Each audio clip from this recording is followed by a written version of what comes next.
الحمد لله الذي ابدع الأفلاك والأرضين، والصلاة والسلام على من كان نبيا وآدم بين الماء والطين، وعلى آله وأصحابه أجمعين برحمتك يا أرحم الراحمين. أما بعد، فأعوذ بالله من الشيطان الرجيم. بسم الله الرحمن الرحيم. إنما يريد الله ليذهب عنكم الرجس أهل البيت ويطهركم تطهيرا. صدق الله مولانا العظيم وصدق رسوله النبي الكريم، ونحن على ذلك لمن الشاهدين والشاكرين، والحمد لله رب العالمين.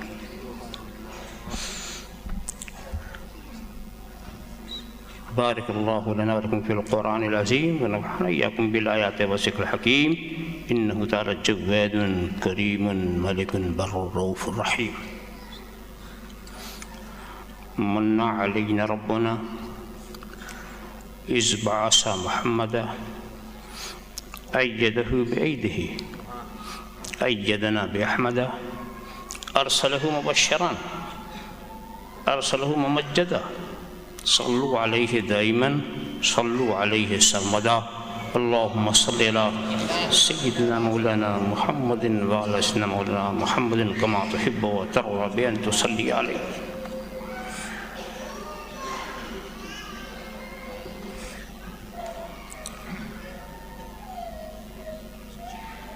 بڑے لطیف ہیں، بڑے لطیف ہیں، نازک سے گھر میں رہتے ہیں. بڑے لطیف ہیں، نازک سے گھر میں رہتے ہیں. میرے حضور میری چشم تر میں رہتے ہیں.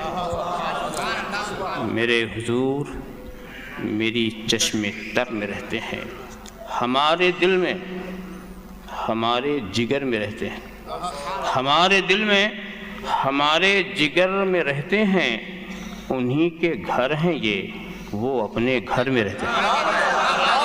انہی کے گھر ہیں یہ، وہ اپنے گھر میں رہتے ہیں. یہ واقعہ ہے. لباس بشر بھی دھوکہ ہے. یہ واقعہ ہے. لباس بشر بھی دھوکہ ہے، اور یہ معجزہ ہے. لباس بشر میں رہتے ہیں. یہ معجزہ ہے. لباس بشر میں رہتے ہیں. مقام ان کا نہ فرش زمین نہ عرش بری. مقام ان کا نہ فرش زمین نہ عرش بری. وہ اپنے چاہنے والوں کے گھر میں رہتے ہیں. وہ اپنے چاہنے والوں کے گھر میں رہتے ہیں. یقین والے کہاں سے چلے کہاں پہنچے. یقین والے کہاں سے چلے کہاں پہنچے. یقین والے کہاں سے چلے کہاں پہنچے. جو اہل شک ہیں اگر میں مگر میں رہتے. جو اہل شک ہیں اگر میں. یقین والے کہاں سے چلے کہاں پہنچے. جو اہل شک ہیں اگر میں مگر میں رہتے ہیں. ملائکہ بھی عقیدت سے دیکھتے ہیں انہیں. ملائکہ بھی عقیدت سے دیکھتے ہیں انہیں. جو خوش نصیب نبی کے نگر میں رہتے ہیں. جو خوش نصیب نبی کے نگر میں رہتے ہیں. ملائکہ بھی عقیدت سے دیکھتے ہیں انہیں. جو خوش نصیب نبی کے نگر میں رہتے ہیں. خدا کے نور کو اپنی طرح سمجھتے ہیں. خدا کے نور کو اپنی طرح سمجھتے ہیں. یہ کون لوگ ہیں؟ کس کے اثر میں رہتے ہیں؟ یہ کون لوگ ہیں؟ کس کے اثر میں رہتے ہیں؟ یہ کون لوگ ہیں؟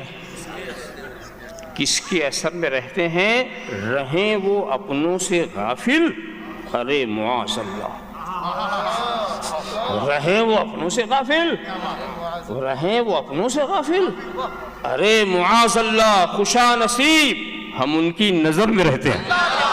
خوشا نصیب ہم ان کی نظر میں رہتے ہیں. خوشا نصیب ہم ان کی.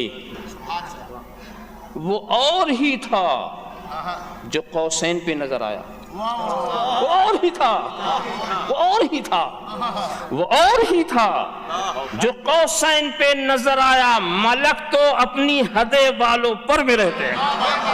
ملک تو اپنی حد بالوں پر میں رہتے ہیں. اگر خاموش رہوں میں تو ہی سب کچھ ہے. جو کچھ چاہا تیرا حسن ہو گیا محدود.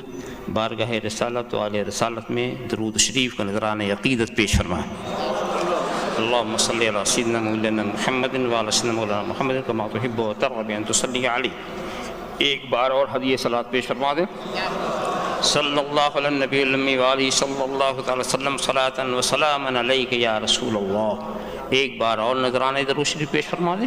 اللہم صلی علی سیدنا مولانا محمد وعلی سیدنا مولانا محمد کما تحب و ترضى ان تصلی علیہ.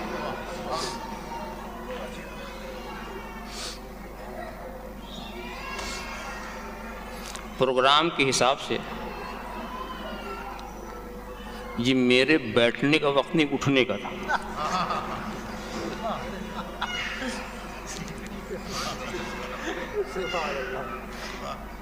اس خطرے کا احساس منتظمین کو بھی تھا، اس لیے گھڑی سامنے رکھ دی.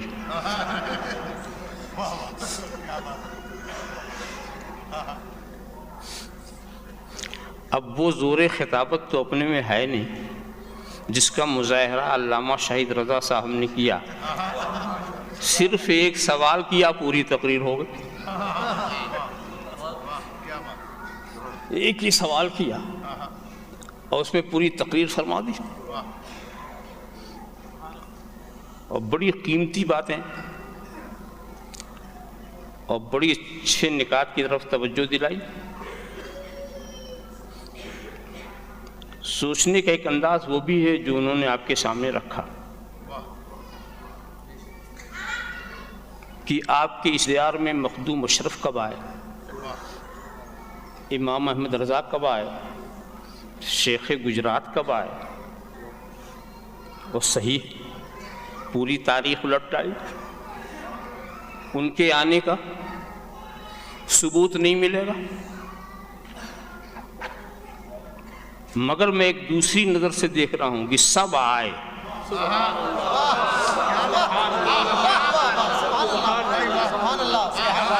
سب آئے. بات سلطان ابراہیم کے بیٹے کی نہیں ہے، بات غوث العالم کی، بات محقق بریلوی کے فرزند کی نہیں ہے، بات امام محمد رضا کی ہے. کسی گھر کے ایک فرد کی بات، کسی باپ کے بیٹے، کسی چچا کے بھتیجے، کسی ماموں کے بھانجے، کسی کے چھوٹے یا بڑے بھائی کی بات نہیں ہے. بات نہیں ہے یہ. احمد رضا کب تک احمد رضا، مخدوم اشرف کب تک اشرف. اگر اس حیثیت سے آپ دیکھیں گے، بیٹے کی حیثیت سے یقیناً وہ نہیں آئے، مگر ایک ایسا وقت آتا ہے ان نفوس قدسیہ والوں کا کہ ان کی شخصیت مٹ جاتی ہے اور نظریہ شخصیت بن جاتا ہے. نظریہ شخصیت بن جاتا ہے. تو مخدوم اشرف ایک شخص کا نام نہیں ہے، مخدوم اشرف دین مصطفیٰ کا نام ہے، دین محمدی کا نام ہے، احمد رضا اسلام کا نام ہے، وجیہ الدین یہ دین مصطفیٰ کا نام ہے. اور دین آیا کہ نہیں آیا؟ دین آیا کہ نہیں آیا؟ آ گیا تو اشرف بھی آ گئے، امام احمد رضا بھی آ گئے، وجیہ الدین بھی آ گئے.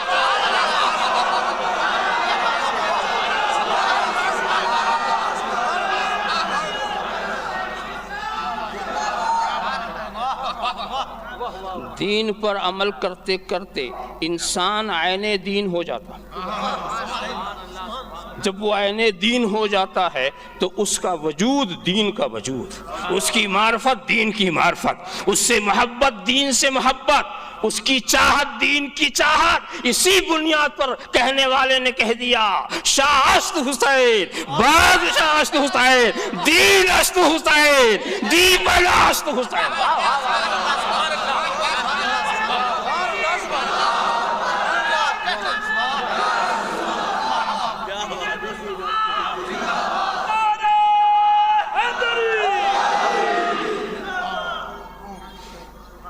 اب آپ کو بھی یقین آ گیا کہ سب آئے، وہ نہ آئے ہوتے تو ہم کہاں سے ہوتے؟ سب کے خیالات، اصل میں ان کی زندگی کی سب سے قیمتی چیز ان کا دین، وہ انہوں نے بھیج دیا،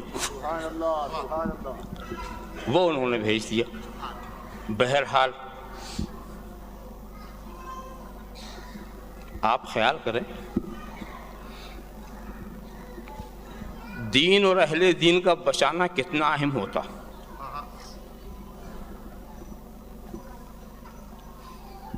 حضرت نوح کی کشتی تیار کی گئی، بچایا گیا 80 نفوس، 80 آدمیوں کو بچایا گیا، ساری دنیا کو غرق کر دیا گیا۔ یہ 80 اتنے قیمتی تھے کہ انہی کی بقا دنیا کی بقا تھی، یہی ایک کائنات تھے۔ تو کچھ شخصیتیں ایسی اہم ہوتی ہیں کہ ان کا وجود عالم کا وجود ہوتا، ان کی موت عالم کی موت اسے قرار دیا جاتا۔ میں نے بہت کچھ کہنے کو سوچا تھا، مگر آپ بہت کچھ پہلے ہی سے سن چکے۔ اب چند باتیں رہ گئی ہیں، اس کے لیے میں نے مشہور و معروف آیت کریمہ جس کو آیت تطہیر کہا جاتا ہے، اس کی تلاوت کا شرف حاصل کیا۔ الفاظ سنیے، انما یرید اللہ، یہ ہمارا تمہارا ارادہ نہیں، اللہ ارادہ کرو۔ کس بات کا ارادہ؟ کہ تاکہ دور کر دے تم کو، لیذہبا، کون دور کرے؟ خدا، رجس کو، اے رسول کے گھر والوں، اور تمہیں خوب خوب پاک کر دے۔ کچھ لوگوں نے اس کا ترجمہ یہ کیا، اب چونکہ تفصیل کا موقع تو نہیں، ترجمہ یہ کیا کہ خدا یہ چاہتا ہے کہ اے رسول کے گھر والوں تم نیکیاں کرو، برائیوں سے بچو، اپنے کو پاک و صاف رکھو، ظاہری پاکی بھی باطنی پاکی۔ ترجمہ تو بہت اچھا لگ رہا کہ خدا یہ چاہتا ہے کہ اے رسول کے گھر والوں ایمان و عمل کی سلامتی کے ساتھ تم اپنے کو ستھرا بنا لو، ظاہر و باطن کو پاک و صاف کر لو۔ ہو گیا نا ترجمہ؟ مجھ سے یہ پوچھو کہ اہل بیت سے خدا یہ چاہتا ہے اور مومنین سے کیا چاہتا؟ سبحان اللہ۔ تو جو بات مومنین سے عام ہو وہ مقام مدح میں اہل بیت سے خاص کیسے؟ واہ واہ واہ واہ واہ واہ واہ واہ، سبحان اللہ۔ وہ بات تو خدا مومنین سے بھی چاہتا۔ پھر یہاں کوئی اور پاکی، کوئی اور طہارت ہے جس کا ذکر ہے، اتنی بات تو خدا سارے ایمان والوں سے چاہتا ہے کہ نیکی کرو، برائی سے بچو، اپنے کو صاف ستھرا کر لو، دل کو پاک صاف کر لو۔ خدا سبھی سے چاہتا ہے نا۔ مگر دوستو الفاظ آیت پر غور کریں تو جواب بھی یہیں پر۔ خدا نے یہ نہیں کہا کہ اے اہل بیت تم اپنے کو صاف ستھرا کر لو، میں یہ چاہتا ہوں کہ تم اپنے کو پاک و صاف کر لو، یہ نہیں کہا، بلکہ خدا نے کہا میں چاہتا ہوں میں پاک و صاف کر دوں، میں پاک و صاف کر دوں۔ میں اگر آپ سے کہوں گا کہ آپ پاک و صاف اپنے کو کر لو، پھر دیکھا جائے گا کہ آپ کی طاقت کیا ہے، تمنا کیا ہے، خواہش کیا ہے، نیت کیا ہے، عقل کتنی ہے، نفس کتنا ہے. اس لیے کہ کرنا آپ کو ہے. مگر اگر میں کہوں میں چاہتا ہوں میں کر دوں، تو اب مجھے دیکھیں گے ان میں قدرت کیا ہے، طاقت کیا ہے، حیثیت کیا ہے. اب یہاں دیکھا جائے تو خدا نے یہ نہیں کہا کہ اے رسول کے گھر والوں تم اپنے کو سنوارو، یہ میں چاہتا ہوں، بلکہ میں یہ چاہتا ہوں میں تمہیں سنوار دوں. میں چاہتا ہوں کہ میں تمہارے رزق کو دور کر دوں. اب رزق میں مجال ہے جو اہل بیت کے پاس رہ سکے؟ جب خدا یہ چاہتا ہے کہ وہ دور رکھے تو اہل بیت کے قریب رجس نہیں آ سکتا. اسی لیے تمام علماء کا یہ متفقہ فیصلہ ہے کہ اس تطہیر، اس عمل تطہیر کا اثر میدان قیامت میں ظاہر ہوگا. میدان قیامت میں ظاہر ہوگا، اس لیے کہ خدا کو پاک و صاف کرنے کے لیے کوئی محنت و مشقت نہیں کرنی ہے، صرف معاف کر دینا ہے اور مغفرت کر دینی ہے. صرف معاف کر دینا ہے اور مغفرت، اس لیے کہ رجس بغیر معاف کیے صاف نہیں ہوتا، بغیر مغفرت سے اس کی طہارت نہیں ہوا کرتی. اور مغفرت، عفو مغفرت کا مالک وہ ہے جسے چاہے معاف کر دے، جس سے چاہے بخش دے. تو خدا چاہتا ہے کہ تم پاک و صاف رہو، یعنی میں لے یوزہبا، خدا لے جائے، خدا لے جائے. تو اب تو امکان ہی ختم ہو گیا کہ ان کی تطہیر نہیں ہو سکتی. اب ان کی تطہیر عقیدے کا حصہ بن گئی. دیکھا آپ نے، مگر یہاں ایک دوسرا جھگڑا آ گیا. جھگڑا دوسرا یہ آ گیا کہ اہل بیت سے مراد کیا. وہ تو ٹھیک ہے جو اہل بیت ہے وہ ایسا، مگر اہل بیت سے مراد کیا. ہم نے بھی جب دیکھا کتابیں تو شارحین مفسرین نے پوری فراخ دلی کا ثبوت دیا. اتنے اقوال آئے ہیں، اتنے اقوال، اور پھر پوری تحقیق کا ادھر کیا ہے وہ سامنے رکھو. کسی نے یہ کہا کہ اہل بیت سے صرف ذات مصطفیٰ ہی مراد.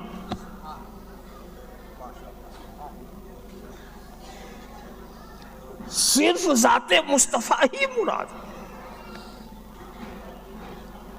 اب اس توجیہ پر اگر گفتگو کی جائے تو آپ پریشان ہو جائیں گے کہ مصطفیٰ میں کون سا رجس تھا.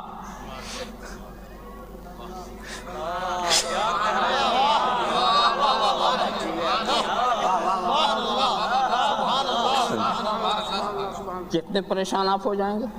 تو ہاں، اگر پریشانی سے بچنا یہ ہے تو مصطفیٰ میں رجس نہیں ہے، مگر جو دامن مصطفیٰ میں لپٹے ہوئے، جو دامن مصطفیٰ میں لپٹے ہوئے، پھر وہی حاصل آئے گا گھر والے. پھر بات وہیں آ کر کے رکے گی کہ گھر والوں کا معاملہ. خیر، کسی نے یہ کہا کہ صرف ازواج مطہرات مراد. ابھی صرف کی بات چل رہی. کسی نے کہا صرف پنجتن پاک مراد.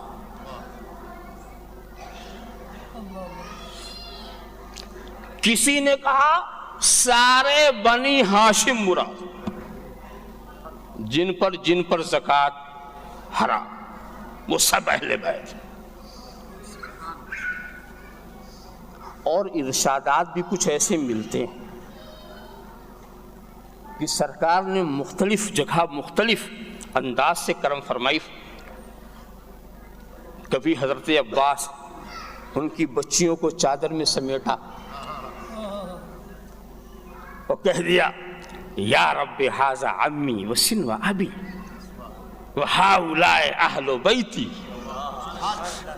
سرکار نے نوازا ان کو، اے اللہ تو دیکھ رہا ہے یہ میرے چچا ہیں، میرے باپ کی جگہ ہے، یہ سب میری اہل بیت ہیں. اور پھر ان کو چھپایا. یہ اللہ ان کو تو چھپا لے، فسترہم کستریہم، ان کو چھپا لے جیسے میں نے اپنی چادر میں چھپا لیا. چھپانے کی بات رحمت و مغفرت کے سائے میں لے لے. کہیں سرکار کرم فرماتے ہیں کہ جب وہ جس کو سرکار کی رضا میں سرکار نے جب 5 تن کو لیا اپنے ساتھ، امام حسن، امام حسین، حضرت علی، خود حضرت فاطمہ، اور سرکار نے کہا اللہم ہؤلاء اہل بیتی،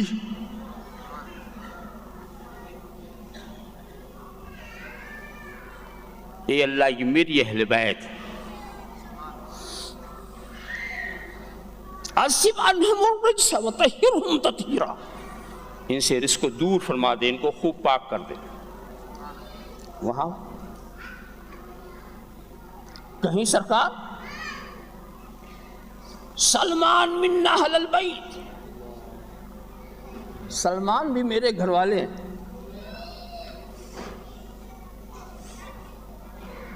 حضرت واصلہ نے کہا جب سرکار نے یہ حدیث ارشاد فرمائی وَأَنَا مِنْ أَهْلِكَ، تو سرکار نے کہا أَنْتَ مِنْ أَهْلِي، ان کو بھی اہل کہہ دیا. کرم فرمائی کی تو اہل بیت پر کا اطلاق کن پر کس وقت کیسے ہوا یہ ایک الگ مسئلہ، مگر آیت میں اہل بیت سے مراد کیا یہ الگ مسئلہ. کہاں کہاں کس کو ازراہ نوازش حکمن اپنے گھر والوں میں شامل کیا یہ ایک الگ مسئلہ، اور قرآن کی آیت میں اہل بیت سے کیا خدائی مراد ہے یہ ایک الگ مسئلہ ہے. اور خدائی مراد کو مصطفیٰ کے سوا کوئی جاننے والا نہیں. اسی لیے آیت کے نزول کے وقت نبی نے جن لوگوں کو چادر میں رکھا ان کا اہل بیت ہونا کچھ پردہ خفا میں تھا. پردہ خفا میں اس لیے کہ بیویوں کو گھر والا سبھی سمجھتے ہیں، ازواج تو گھر والے میں ہوتے ہی ہیں، میاں بیوی تو گھر والے ہوتے ہی ہیں. کیا نسب والا بھی گھر والا ہوگا؟ کیا نواسا بھی گھر والا ہوگا؟ کیا داماد بھی گھر والا ہوگا؟ کیا بیٹی بھی گھر والی ہوگی؟ کیا ہم اپنے گھر والا اسے کہہ سکتے ہیں؟ یہ بات خفا میں تھی، رسول نے چادر کے نیچے رکھ کے بتا دیا نہیں، چاہے وہ بیت مسکن کا رہنے والا ہو اور چاہے وہ بیت نسب کا رہنے والا ہو. اہل بیت کی مراد متعین ہو گئی. سرکار کے ارشاد کی روشنی میں اہل بیت کی مراد متعین ہو گئی کہ یہ ہے اہل بیت. اور پھر امام رازی نے خلاصہ ہی پیش کر دیا کہ ادھر ادھر حجت کرنے کی ضرورت نہیں. انہوں نے کہا یہ بات صحیح ہے. واختلف الاقوال فی اہل البیت، اہل بیت کی تشریح میں اقوال بہت ہیں، مگر بہتر کیا ہے، قابل قبول سب بہتر سب سے ان اقوال میں سب والاولی ان یقال ہم اولادہ وازواجہ والحسن والحسین منہم وعلی منہم لأنہ کان من اہل بیتہ بسبب معاشرتہ ببنت النبی صلی اللہ علیہ وسلم وملازمتہ للنبی صلی اللہ علیہ وسلم. یعنی علی بھی اہل بیت سے ہیں، حسن حسین بھی اہل بیت سے ہیں، ازواج مطہرات بھی اہل بیت سے ہیں، اور قیامت تک آنے والی ساری اولاد اہل بیت سے ہیں. قیامت تک آنے والی ساری اولاد اہل بیت میں سے ہیں. اب پتا چلا کہ خدا نے جو ارادہ فرمایا ہے اس کا دائرہ کتنا ہے اس کا دائرہ کتنا ہے، کتنے کے رجس کو وہ دور کرے گا. اسی لیے دوستو علماء نے بھی عجیب عجیب باتیں کی، مگر اس بات پر سبوں نے فیصلہ کر لیا. اس میں مجھے جہاں اختلاف ہوگا پوری دیانتداری کے ساتھ میں علماء کرام کی بارگاہ میں اپنا معروضہ رکھوں گا۔ پہلے تو میں نقل کر رہا ہوں حضرت شاہ عبد القادر صاحب بدایونی، یہ ممدوح ہے امام احمد رضا، مولانا عبد القادر بدایونی، ان کا مسلک اس سلسلے میں یہ تھا کہ اہل بیت سے کفر جو ہے وہ سرزد ہو سکتا ہے مگر مرنے سے پہلے توبہ کی توفیق ہوگی۔ سادات بر کفر نمیرن، یہ خلاصہ ان کے نظریے کا کہ سادات کی موت کفر پر نہیں ہو سکتی، یہ ان کا خیال تھا۔ اور اس کے بعد مگر امام عشق و محبت امام احمد رضا وہ اور آگے بڑھ گئے، انہوں نے کہا نہیں، کسی سید سے کفر سرزد بھی نہیں ہو سکتا۔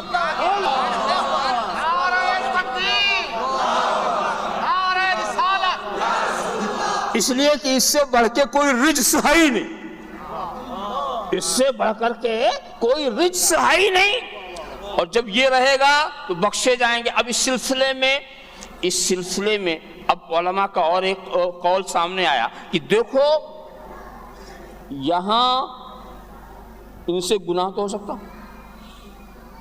ٹھیک ہے، گناہ کفر نہیں ہو سکتا، گناہ ہو سکتا، اس کی سزا ان کو ملے گی۔ سزا کچھ آگے بڑھ کر بولتے کہ ٹھیک ہے، قیامت کے عذاب میں کچھ ان کو شریک کیا جائے گا، اور آگے بڑھے تو جہنم میں ان کی تطہیر کی جائے گی۔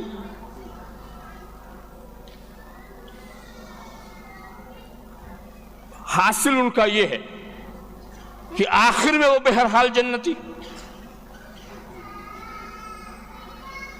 اس سلسلے میں میرا معروضہ یہ ہے کہ یہ تو ہر مومن کی شان، یہ تو ہر مومن کی شان ہے کہ ذرہ برابر ایمان ہے نکلے گا جہنم میں، اس کا دخول تو ممکن، خلود نہیں، دخول تو ہوگا ہمیشگی نہیں۔ تو اگر اتنی ہی بات اہل بیت کے ساتھ، اتنی بات کے لیے تو ان کا ایمان کافی۔ نسبت رسول نے کیا رنگ دکھایا، اتنی بات کے لیے تو ان کا ایمان کافی کہ خلود سے بچایا۔ اب نسبت رسول ہے جو دخول سے بچا رہی ہے، نسبت رسول ہے جو دخول سے بچا رہی ہے، لہذا یہ بات زیادہ قرین قیاس ہے کہ وفات سے پہلے صرف کفر ہی نہیں، سارے گناہ کو خدا معاف کر دے گا۔ اللہم صلی علی سیدنا مولانا محمد کما تحب و ترضی بان تصلی علیہ۔ ہاں تو بات کہاں مختصر ہوئی؟ اہل بیت سے مراد کیا ہوئے؟ جن کو آپ پنجتن کہتے ہیں، پنجتن یہ اہل بیت، اور پھر حضور کی ساری اولاد اہل بیت۔ واہ، یہاں پر فضائل وغیرہ کا دروازہ تو بھی کھولیں گے تو بہت آگے بات بڑھ جائے گی، اب تو مجھے بہت ہی اختصار کے ساتھ کچھ عرض کرنا ہے۔ یہاں ایک مسئلہ اور ہے، وہ یہ جو سید کا لفظ نکلا، یہ کہاں سے نکلا؟ سید صاحب سید صاحب سید صاحب، یہ کہاں سے نکل آیا؟ اس لیے کہ سید کے ایک لغوی معنی ہے سردار کے، ہر قوم کا سردار سید۔ اور میں آپ کو بتاؤں مختلف زبانوں میں اور بھی الفاظ ہیں جس کے معنی سردار کے، خان کے معنی بھی سردار، میر کے معنی بھی سردار، بیگ کے معنی بھی سردار، سید کے معنی بھی سردار، یہ مختلف زبانوں کے، یہ لغت کے حساب سے تو ایک تو ہوا لغوی سید، سردار کے معنی میں، اور ہمارے عرف میں یعنی عجمی عرف جسے کہتے ہیں، عرف کا بڑا لحاظ ہوتا، عجم میں سید صرف اہل بیت کو کہا جاتا ہے۔ فرق کرنے کے لیے آپ کچھ نام دیں گے نا؟ حضرت اسماعیل کی اولاد میں بہت سارے قبیلے تھے، مختلف ناموں سے پہچانے گئے، اس میں ایک قبیلے کنانا، قبیلے کنانا میں بہت سے خاندان تھے، مختلف ناموں سے پہچانے گئے، اس میں ایک قریش، قریش میں مختلف خاندان تھے، اس میں ایک خاندان پہچانا گیا، ایک گھرانہ بنی ہاشم اس نام سے پہچانا گیا، اور ایسے ہی ہاشمی گھرانے میں بھی بڑی شاخیں تھیں، تو ان شاخوں میں سے ایک شاخ کو کہنے لگے سید۔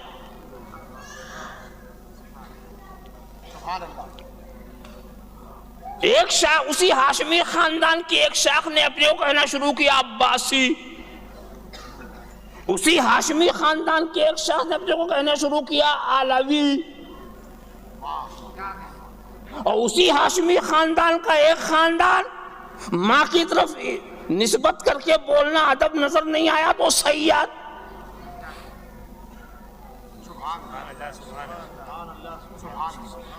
اب سید کا لفظ آ گیا اس طرح سے۔ یہاں پر ایک بات یاد آ گئی، قطب گجرات جن کی یاد منانے آپ بیٹھے ہیں، ان کا بھی ٹائٹل علوی ہے،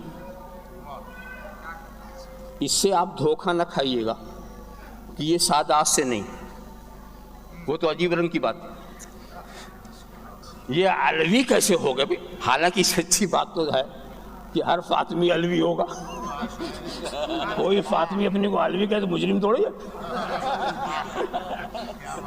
مگر میں عرف کی بات کر رہا ہوں کہ عرف میں علوی حضرت علی کی ان اولاد کو کہا جاتا ہے جو محمد بن حنفیہ کی نسل سے، یہ ایک عرف ہے۔ انہوں نے اپنے کو علوی کیسے کہنا شروع کیا؟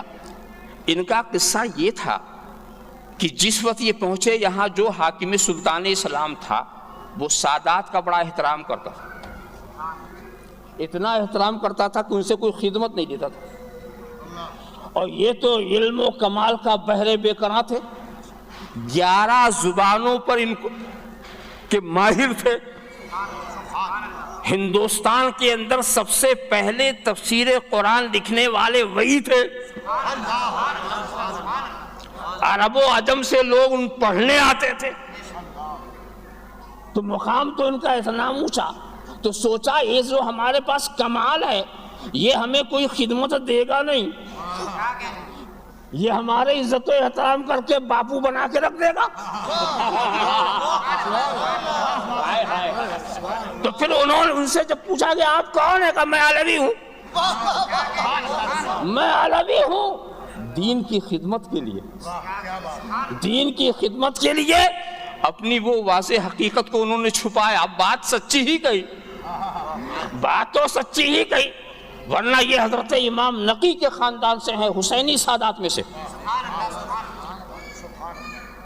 تو علوی سے آپ ان کی ذات نہ مراد لیجئے گا، اور دوسرے حضرات جو واقعی حضرت علی سے وہ اپنے کو علوی کہتے ہیں۔ تو سید کسے کہتے ہیں؟ اہل بیت اور قیامت تک آنے والے اولاد رسول۔ اب اہل بیت میں کون کون ہیں؟ رسول اہل بیت ہیں کہ نہیں؟ امام حسن، امام حسین یہ اہل بیت، حضرت فاطمہ یہ بھی اہل بیت، علی مرتضیٰ یہ بھی اہل بیت، اور ہر اہل بیت سید، جو اہل بیت قیامت تک وہ سب سید۔ یہ ہمارا عرف ہے، اسی عرف کی بنیاد پر، اور بتاؤں کہ ان کو عرف میں جب سید کہا گیا نا تو سید گویا ان کا علم ہو گیا، اس میں وہ لغوی بات کا لحاظ نہیں، صرف نسبت کا لحاظ ہے کہ اہل بیت کے گھرانے سے نسبت، تو یہ سید۔ میں اس لیے اس پہ اصرار کر رہا ہوں کہ اس پرآشوب دور میں لوگ اپنے جی سے سید کی تعریف کرتے ہیں، اور پھر جس کو چاہتے ہیں سیادت سے باہر کر دیتے.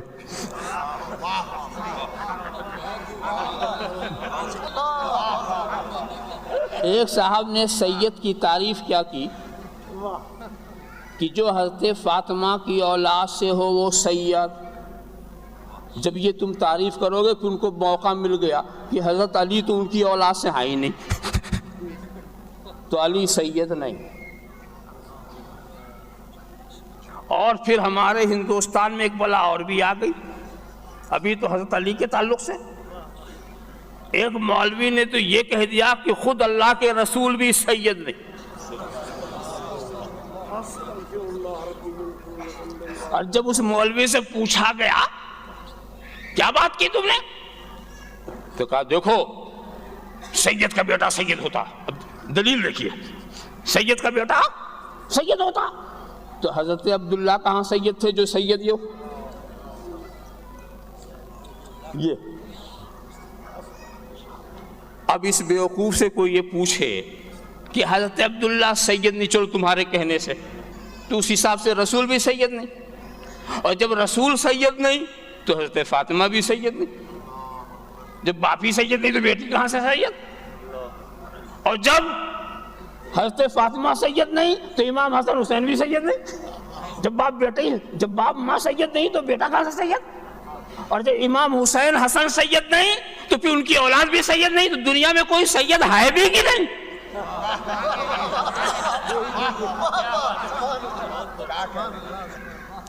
بدتمیزی کی انتہا کر دی.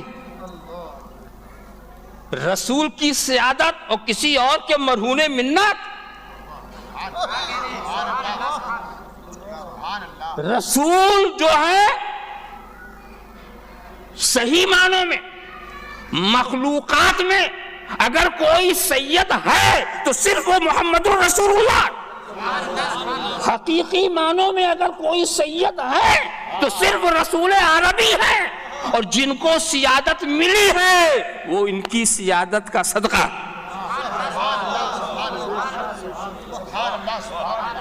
وہ کسی نسبت سے سید نہیں ہوئے, ان کی نسبت سے دوسرے سید ہوتے. وہ خود کسی نسبت سے سید نہیں ہوئے, ان کی نسبت سے دوسرے سید ہوتے ہیں. ایسے موقع پر اگر علماء اجازت دیں تو ایک اصطلاح کی ایجاد میں کر دوں. ایک اصطلاح ایجاد کیا تھا حضرت شیخ اکبر نے. محی الدین ابن عربی میں ایک اصطلاح ایجاد کی تھی کہ موجودات میں اگر کوئی حقیقی وجود والا ہے تو صرف خدا تعالیٰ. موجودات میں اگر کوئی حقیقی تو انہوں نے وحدت الوجود کا لفظ استعمال کیا تھا. انہوں نے وحدت الوجود یعنی وجود تو ایک ہی ہے, وجود تو حقیقی وجود ایک ہی ہے, بقیہ سب اس کے پرتوں ہیں, سب اس کے وقوع ہیں. جہاں وجود کی تجلی پڑ گئی وہ موجود ہو گیا, جہاں تجلی ہٹ گئی وہ معدوم ہو گیا. تو حقیقی وجود تو ایک ہے. تو انہوں نے وحدت الوجود کی ایک اصطلاح قائم کی کہ موجودات میں حقیقی وجود والا صرف رب تبارک و تعالیٰ ہے. تو مجھے اجازت دیجئے کہ مخلوقات میں حقیقی سیادت والا صرف محمد رسول اللہ ہے, صرف محمد رسول اللہ ہے. تو انہوں نے وحدت الوجود کی بات کی تھی, میں وحدت السیادہ کی بات کر رہا ہوں. اللہم صلی علی سیدنا محمد کما تحب و ترضى بأن تصلی علیہ صلی اللہ تعالی وسلم صلاۃ و سلام علیک یا رسول اللہ. سید تو صرف وہی ہے.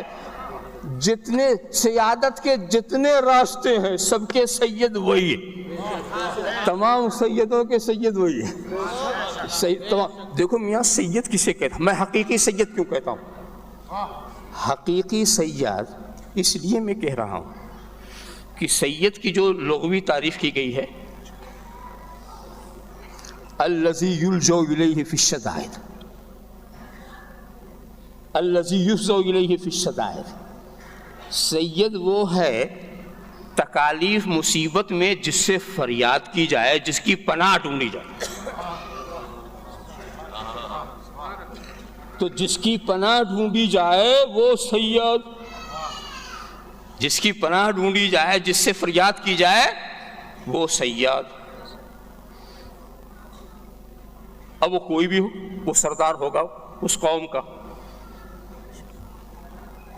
علوم و فنون میں بھی دیکھیے گا کہ جس علم والے اپنے علم کے فروغ و ارتقاء کے لیے جس کے آگے جھکیں ان کا سردار، تو یہ ہو گیا جس کی پناہ ڈھونڈی جائے۔ مگر آپ کو بتا دوں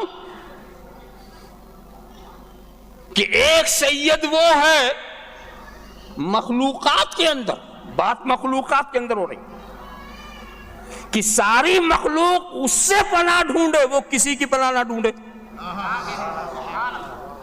وہ ہے حقیقی سیادت والا،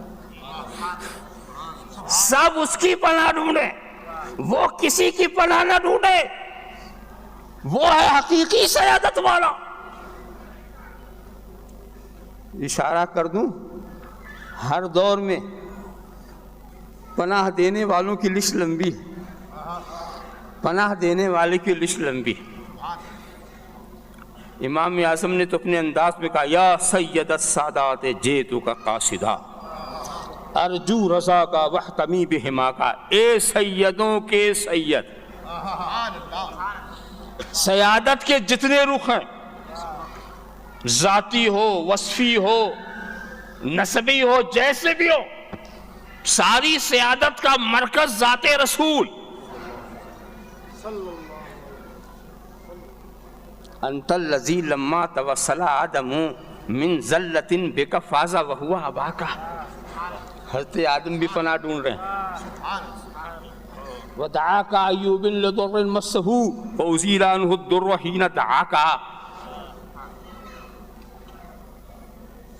وکذاک موسیٰ لم یزل متوسلا بک فی القیامت واحتمی بہماک۔ یہ اللہ کے رسول، آپ کی ذات وہ ہے کہ حضرت آدم نے جب آپ کا وسیلہ لیا تو اللہ نے انہیں معاف کر دیا، مغفرت فرما دی۔ حضرت ایوب نے جب تکلیف میں آپ کو یاد کیا تو ان کی تکلیف دور ہو گئی۔ حضرت موسیٰ ہمیشہ آپ کا توسل کرتے رہے اور قیامت میں وہ آپ کے حمایت کے طلبگار ہوں گے۔ سارے پناہ دینے والے پناہ تلاش کر رہے ہیں، اور یہ سرکار کا مزاج ہے۔ آپ کے آنے سے پہلے جو پناہ دینے والے تھے وہ بھی پناہ میں ہیں، اور جو آپ کے بعد پناہ دینے والے ہیں وہ بھی پناہ میں ہیں۔ اس لیے پناہ دینے والا حقیقی تو ایک ہی ہے، پناہ دینے والا حقیقی ایک ہی ہے، اور وہ ایسا پناہ دینے والا ہے کہ ہم تو کہتے ہیں وہ پناہ دینے والا ہے، مگر وہ خود خدا کی پناہ ہے۔ خدا جسے پناہ دیتا ہے وہیں پہنچاتا ہے، خدا جسے اپنی پناہ میں لینا چاہتا ہے تو انہی کی در پہ پہنچا دیتا، اور جس کو اپنے سے دور رکھنا چاہتا تو دور کر دیتا۔